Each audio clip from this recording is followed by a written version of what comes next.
Well, before he was Ricky Bobby or Ron Burgundy, this famous actor put on some tights 12 years ago and made the holidays just a little bit funnier. Shake and bake. Now we are rewinding with Jim Ferguson to the time he sat down with Will Farrell to talk about Elf. Yeah, the holiday season. Are you ready to go back 12 years? That's crazy. It was 12 Elf? years ago. We were just saying, it feels like it could have just been released. It's that funny. And there are some networks that still rerun the film. Yeah. It's PG, Yes. 13. No, PG. It's PG. I'm sorry. Great for the family, the holiday season.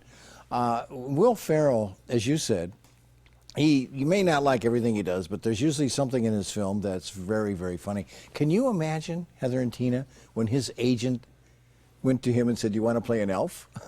I bet he was like, of course I do. Yeah. Of course I want to play an elf. Well, I think it Buddy was the just Elf. a year later he did Ron Burgundy. So he just kind of does. And he's played a professional basketball player because Yes. he's 6'4", 200 and some pounds. And, you know, he's raised in the North Pole. And he's going to New York City to find his birth father because he doesn't fit in anymore in the North Pole. He's Literally. literally doesn't Too fit in. huge. But I had a lot of fun in this interview, and I'm just so glad I still have it. Here's going back 12 years to Will Farrell and Elf. My congratulations. What a wonderful job in this film. Oh, And good. it's so nice to hear all my colleagues feel the way I do, you know, about a film that they loved it, you know. Oh, good, good. Your dad in this movie is played by James Caan. Right. And he is the bottom line Scrooge. He kind of is. He's kind of the Yeah. bottom line Scrooge. But would you agree the bottom line for the film, this film, Elf, is about the true meaning of Christmas? I would have to say yes, or at least that spirit that you kind of feel during the holiday season, and you know what it hopefully should all be for all of us in terms of kind of a period of time where we, spend time with our families and kind of, share goodwill with each other. Yeah, and that's kind of the running theme throughout the film. Yeah.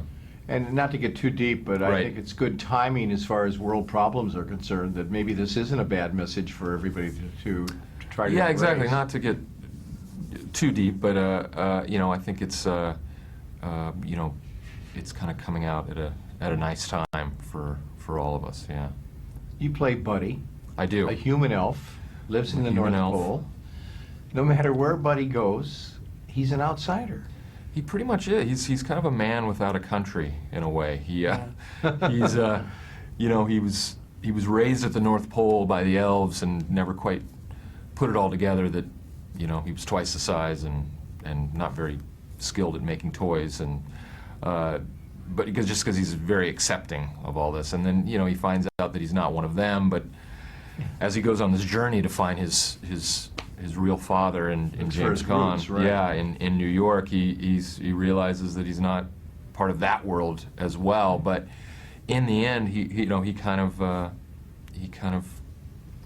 belongs to both. So And everybody loves the qualities of this guy. You had to have fun walking in his, I don't know what kind of shoes my those little were. curly-toed Curly-toed shoes, yes. but he's got great qualities. He's good, he's kind. She's He's sponsoring child. a He's new like a line of child. footwear. Yeah. Yeah. Yeah, Yeah, there he you- is. He is. He's kind of very much childlike, and without all those biases that we have. Everyone laughed at only in New York.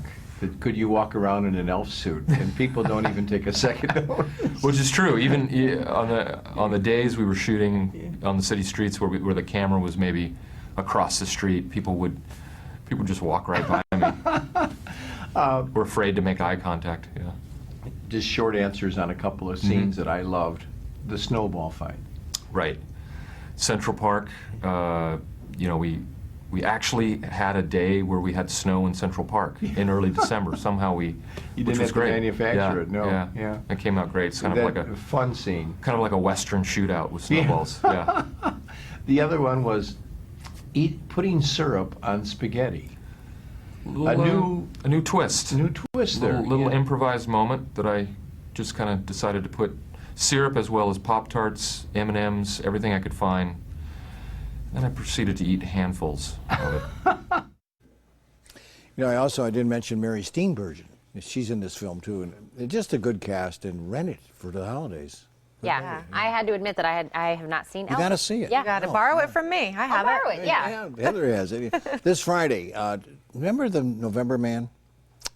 Pierce Brosnan, he was the bad guy. Luke Bracey, the young ladies call him the new Hulk or Hunk or Hunk. whatever, the new Hunk. But he stars in the movie Point Break. Oh, and yeah. he'll be here on Friday. The movie opens on Christmas Day, but we have Luke, very handsome young man and a good actor, this Friday. Well, I'm definitely looking forward to that because we all remember Point Break from before, years ago. 25 years ago. 25 years ago. So I'm really curious to hear what you have to say about this kind of reinvention of this movie. Yeah, So, because I did the junket for the first one. I interviewed Patrick Swayze and Keanu Reeves. Yeah. look at that. Well, looking forward to it. Jim, thank you so much. Hey, it's always fun. We're getting close. Happy holidays. So close. You too.